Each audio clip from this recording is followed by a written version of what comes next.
حضور نے ایک دفعہ زمین پر نقشہ کھینچا سواء السبیل کا، تنکا لے کر ایک سیدھا خط کھینچا، اور ایک خط وہ ہے جو اس کو کاٹ رہا ہے۔ اس کے بعد پھر آپ نے ایک دائرہ بنایا، سیمی سرکل، وہ جنت ہے، یہ دنیا میں صراط مستقیم یا سواء السبیل ہے، اور درمیان میں جہنم کے اوپر وہ پل صراط ہے۔ قرآن کے راستے پر چلو گے اس لیے کہ وہ پل صراط جہنم کے اوپر ہے۔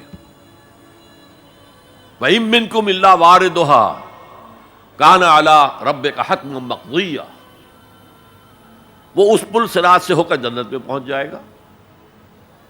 اور انسانی عقل کے نتیجے میں سوچو گے تو وہ لیفٹ سے شروع ہو کر اس خط کو کاٹتا ہوا وہ رائٹ کی انتہا کو پہنچ جائے گا۔ معلوم ہوا ہم تو آسمان سے گرے اور کھجور میں اٹک گئے، پھر واپس آئے گا، چونکہ اللہ کی کتاب کو رہنما نہیں بنایا، پھر اس خط مستقیم کو کاٹتا ہوا اب وہ پھر لیفٹ کو پہنچ جائے گا۔ اس طرح آپ نے لکیریں کھینچی، یہ ٹیڑھے راستے ادھر سے ادھر، ادھر سے ادھر، ادھر سے ادھر ہو کر یہ جہنم میں جاتے ہیں سارے کے سارے۔ دنیا میں نظام عدل اجتماعی اور آخرت میں جنت تک رسائی، یہ صرف اس سواء السبیل، اس صراط مستقیم سے ہے جو قرآن جس کی نشاندہی کر رہا ہے۔ اب میری آخری بات، آج کی دنیا میں قرآن کا سب سے بڑا معجزہ وہ یہ ہے کہ اس کتاب کے ذریعے حضور نے تاریخ انسانی کا عظیم ترین انقلاب برپا کیا۔ اسی کتاب کے ذریعے کیا نا، اتر کر حرا سے سوئے قوم آیا اور نسخہ کیمیا ساتھ لایا۔ اس سے ذہن بدلے، عقائد بدلے، سوچ بدلی، کردار بدلے، اخلاق بدلے، پھر انہیں طاقت بنا کر اور کوڑا بنا کر باطل نظام پر دے مارا اور نظام حق کو قائم کر کے دکھا دیا۔ اور یہ سارا عمل قرآن کے گرد گھومتا ہے۔ دعوت دو قرآن کے ذریعے سے۔ میں نے آج جمعے میں ایک مثال دی تھی کہ 5ویں جماعت سے سائنس کا مضمون شروع ہوا تو پہلا تجربہ جو ہم سے کرایا گیا وہ یہ تھا کہ لکڑی کا برادہ، جہاں لکڑی چیری جاتی ہے تو نیچے برادہ جمع ہو جاتا ہے، اور لوہ چون یعنی آئرن فائلنگز، ان کو گڑبڑ کر دیا، کہا انہیں علیحدہ کرو۔ کیا ایک ایک چنیں گے؟ اور پھر راستہ بتایا کیسے کرو۔ میگنیٹ ہاتھ میں لے لو، اسے پھراؤ، لوہا اس کے ساتھ چمٹ جائے گا، برادہ رہ جائے گا۔ اس معنی میں قرآن وہ میگنیٹ ہے جو سلیم الفطرت انسانوں کو کھینچ لیتا ہے۔ کوئی معاشرہ سلیم الفطرت انسانوں سے خالی نہیں ہوتا۔ حضور پر ایمان لانے سے پہلے بھی ابو بکر نہ کبھی شرک کیا، نہ کبھی زنا کیا۔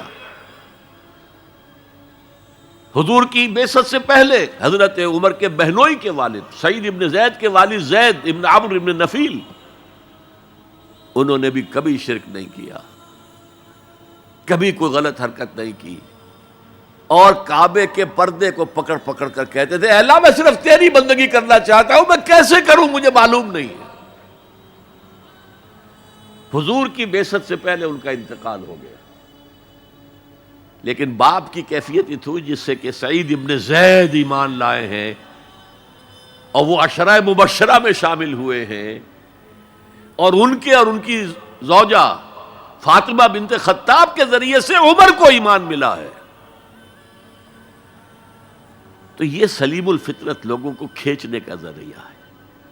پھراؤ اسے، عام کرو، عام کرو، درس قرآن عام کرو، عام کرو، عام کرو، یہ سلیم الفطرت لوگوں کو کھینچ لے گا۔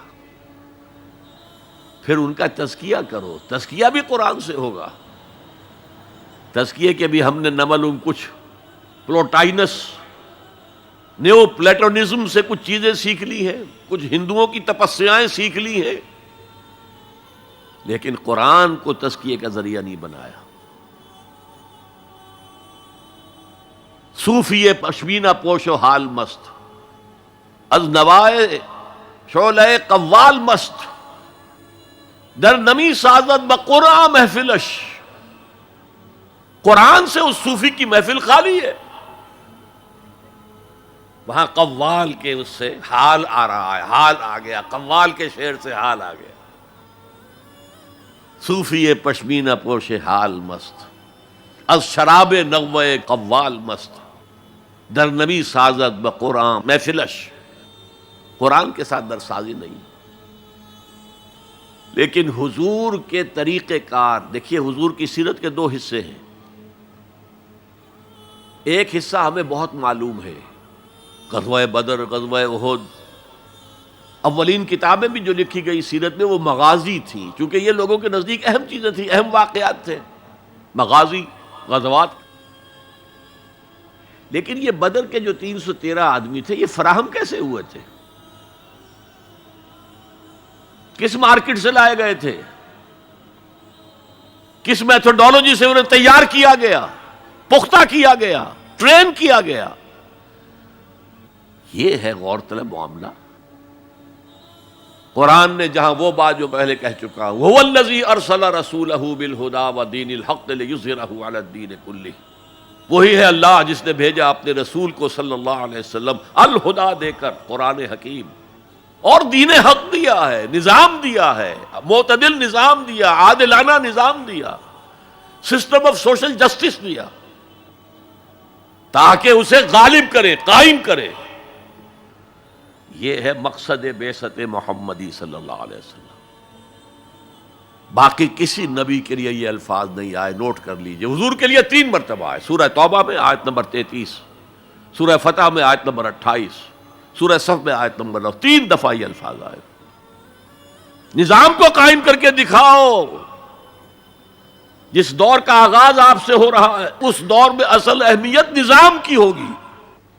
هي الحلقات تحفظني بآيات من القرآن، هي الحلقات تملأني بحب المصطفى العدنان.